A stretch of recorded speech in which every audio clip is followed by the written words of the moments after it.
there was a protest, a sizable protest, and of course on very short notice, but give credit where credit is due. If there is a substantial issue at bar, especially in a place like New York City, it is still a very active, it's not even a question of it being progressive. It's a very active city for community protest, especially on issues that really matter. And this issue, I think, is having tremendous crossover.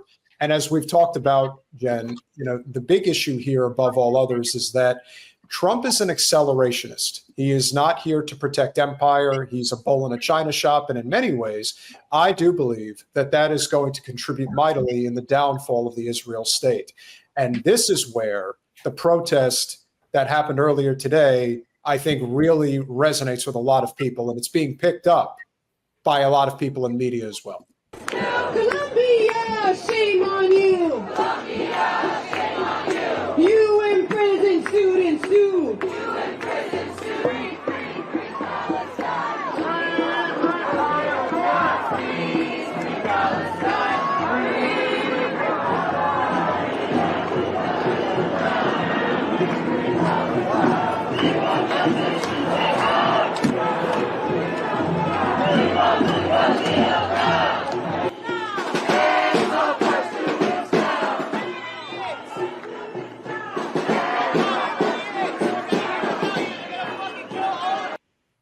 We're going to kill all of you. But, as much as it's detestable to hear these Zion Nazis, and it's New York City, so you have to expect it, especially in that part of the city. Yeah. Hey, let me just. But Dennis, think about all the people that are marching, that are against this, and then you have the one jackass who's like, no, I'm for this. But that also speaks to the ignorance of the Zionist movement in general. They are totally tone deaf to the realities of how people really feel about all this stuff. Yeah. Hey, let me just make one remark. With Karen and ourselves, when you invite us on, I look at things from the military, mostly. And let me just say this. When we talk about what's happening at Columbia University, in fact, taking all the money, the funding they took as well. We didn't talk about that, all the funding that the Trump administration has taken. But, the military is designed to protect our freedom of speech. And that's what gets me. Those that join, I got to be honest, I joined the military to try to escape poverty and get into the middle class. And then, they preach, patriotism and all that in the military, but then we're taught it's about the Constitution, it's about our country. And then what gets me, and when we get on this crusade, when we talk about the lobbyists on behalf of Israel, they're lobbying for us in some ways, not only funding, but possibly giving our lives, on behalf of Israel. And that's what got me into this crusade. That's what got Karen in the crusade. That's when I first heard about Karen, when she saw what the neocons were doing in the Pentagon and taking us to war with Iraq on behalf of Israel. So that's what gets me, is that not only I got in this crusade for the military who lost their lives, but now taking away our rights. That's what the military is about, to make sure we have our freedoms. And now we have an administration that's trying to take away those freedoms. And the biggest mark I want to leave you is just starting now to go after those that they consider, that may be students here on visas or may have a green card. At the end, take this to the bank. Their hope is to come out to you and me too. Israel. Mm-hmm. And here it is. And we're not taking from a military perspective. Here it is. I spent 28 years of my life in the military protecting our so-called freedoms. And now you're going to try to take that away from me? That is worth fighting for. Remember this in the military, and Karen knows this, foreign and domestically. That's right. Yeah. To defend. Right. Yeah, that's absolutely right. And the military people have had trauma in the military. We do think about the Constitution. I'm not saying we read it. I'm not saying we read the whole thing. We understand how everything works, but we are. I remember people would talk about our oath to the Constitution, over coffee breaks. It was something we thought about. It's something that makes you feel a part of something. We say, I'm part of something bigger. Well, what is that makes us part of something bigger? It's that common belief in what is right, how people should live, how important liberty is. And so it is heartbreaking. And Dennis wrote this book, and we all see this, but it's heartbreaking when you see a country that's supposed to value things that you value, that you love and cherish, And yet we're not doing those things. We are violating every bit of those things for people here in this country. Ultimately, it will be coming after Americans. And, if you're looking at Europe at all, the way that they're highly intolerant in their media of any criticism, and they've actually thrown, people have been detained at airports, arrested, kicked out of the country when they came in to do a media event or a conference, an academic conference. So they're actually doing things that we will be doing soon if we don't stop this, if we don't nip it in the bud now. So we need everybody on all sides, including Ann Coulter, to really make this point. And there are a number of constitutional lawyers on both sides or all sides of the political spectrum, and none of them defend this. And many of them have platforms. So it remains. I mean, it's pretty recent, but this needs to be pushed back on really hard from all angles. Well, speaking of pushing back, and I think it's important. And wait, Peter, let Dennis say something. I feel like you had something to add to that. Yeah, and this is real important, but I want to get this out because I know I want to talk about other things in Ukraine. I know time is a matter. No, we can talk about whatever. This is important, and I've made a lot of audiences feel uncomfortable when we talk about what we saw in New York City. Now, listen, I want you to think about this now, something I've been following very closely. I always tell folks to follow during presidential campaigns, and then once they pick their cabinet, watch who they pick. This time, Trump feels that he's learned, and he has a bunch of loyalists. Now, I've been telling folks, take a look at this. A loyalist in the Justice Department, loyalists in the FBI, a current purge that is going on in the military. Now, why do I say that? The most important and critical purge that they've done with the military is to fire all the senior lawyers, what we call JAGs, in the military. And they fired the whole. Is that typical? No, absolutely not. First of all, when you come in the military, we're considered, and I took a lot of pushback on this on another show I was on, saying, oh, the military has always been political. No, it's not. Well, wait a minute. Let me say this now. We as individuals, we have our own political ideology and so forth, but as a whole, the institution should be apolitical. Why do I say that? Because we serve all administration. That's what you want, the institution to be apolitical. Now, why do I say this when you ask, has this been done before?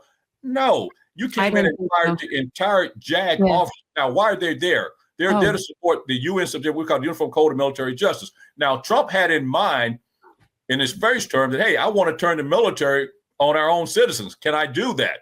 Oh, no, you can't do that. But if you purge your military and then you purge your JAG officers, hey, to find a loophole where we could do two things. One, if the unrest in our country, like happened in New York today, if it gets larger, how do we stop that? Okay, well, we can bring in the National Guard, but hey, can I use my military now? Well, if Trump have a bunch of loyalists now, and you have a bunch of senior JAG officers in your services now that can find that loophole, we better be careful of a possible self-coup in order to make sure whether it be in support of Israel or in support of Trump himself and some of the things he wants to do, because I got to tell you, this DOGE thing is affecting all populations, everybody, not just one set group of people. And let me just say one other thing. When Karen alluded to, I wrote my book, Deadly Betrayal. That's because, in fact, 4,500 military men and women died in that Iraq war in support on behalf of Israel. Now, when you look at this DOGE thing, where we're tearing up our government, which is okay. We need to, there's a lot of waste in government. Karen and I have seen that ourselves, in the military. But when you start indiscriminately of that war and all the wars that happened since then, we've had a lot of injured and wounded military members, veterans. Now, we've once again betrayed them by indiscriminately going in and firing people, not looking at what they're doing. We're firing people, and that's going to cause uproar in the veteran population, too. So we need to keep that in mind as well. I think we were just talking about this today, Peter. Like, that's really what we're talking about today. Like, every one of these moves that Trump is making, in my mind, is just creating either another Luigi Mangione or groups of them. And the problem is some of these groups are going to be very well armed groups. This isn't, Not these aren't the people in the blue cities that he's starting to piss off. It's not time for Luigi yet. We're going to finish with Luigi. No, I just mean in terms of the type of what he's encouraging to happen with every one of these moves. You're pissing off more and more people in this country are armed. So Jen, not just you own to something, Jen, not to frighten you all. Listen, I worked for 14 years with the officials, not the Wounded Warrior Project, the nonprofit organization, but the official sanctioned Wounded Warrior program in the Pentagon. We have a lot of folks out there with PTSD and so forth who was working in those government jobs, and that was a source of relief for them. Think how they feel now, betrayed once again. You just, listen, you fired them indiscriminately, not looking at what they were doing. Hey, we don't care. Hey, thank you for your service, but you are now fired.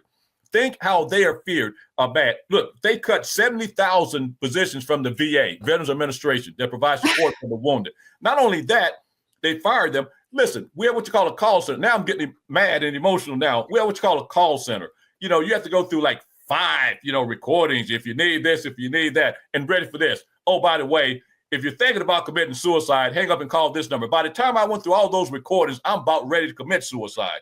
So now why do I say that? If you're cutting 70,000 people, which some of those were the call centers, how do you think, Jen, not to frighten you? Some of those folks are well armed and they're going to get mad because they're going to feel betrayed. Oh, yeah. No, it doesn't frighten me. And in fact, I've been saying this for years now, that it's going to get infinitely more violent. Our change is not going to come with this electoral system. I think that, of course, freaks people out that we're seeing the end of this. But we have way too many armed people. And we are way too violent of a civilization to not think this is going to go in that direction. Well, and very often it just hasn't turned itself on the people that do support the Second Amendment. We've been shitty to veterans forever, as far as I can remember. My whole lifetime, we've been shitty to veterans. Well, that's why people are looking for the moment. The moment is coming. What that's going to be, I'm not sure if it's going to be a collection of Luigis, which we'll get into shortly. But I want to show you guys the police state that we're under at this point. And the idea that people are serving law enforcement or even in our military, and they would even think about turning on their own citizens for the protection of empire. How long could that possibly last in a country like this? I'm not sure, but I don't think it could last as long as people think.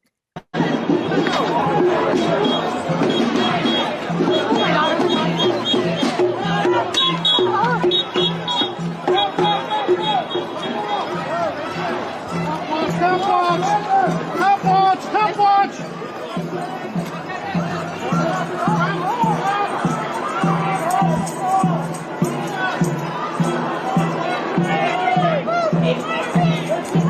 All right, guys, I didn't see what exactly happened. I saw the cop go to try to grab him.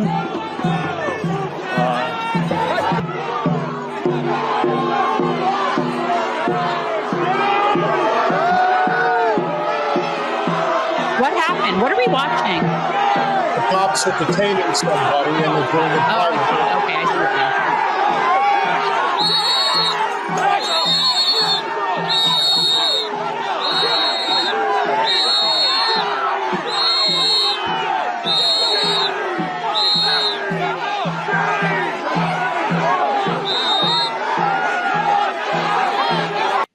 We're also living in a time today where people do not regard law enforcement as those that are there to protect and serve. They are protecting and serving, but they're protecting and serving capital. Oh, yeah. And the state. And the state. I mean, we want to pick on capitalism. Let me tell you, the capitalism that we see and experience in the United States is state capitalism. Yes. It is not freedom. It is not people working together and trading freely, supplying another's need. It's not that. These guys work for the state. Corporate capitalism. It's corporate capitalism. That's right. And the one thing that I see, and maybe people don't see that, but when you see a crowd like that of the people protesting, and historically we can see lots of those, and you see the cops, they look to me like the cops are outnumbered. And I mean, obviously I'm being sarcastic. The cops are extremely outnumbered, and the cops don't believe in anything because they are basically handmaidens of the state. Whatever their orders were, they do it. No offense to cops. I'm sure they do believe in something, but when they are doing that job, they are basically stand-ins for a state that is currently at that moment hated by all of the people around them for one reason or another.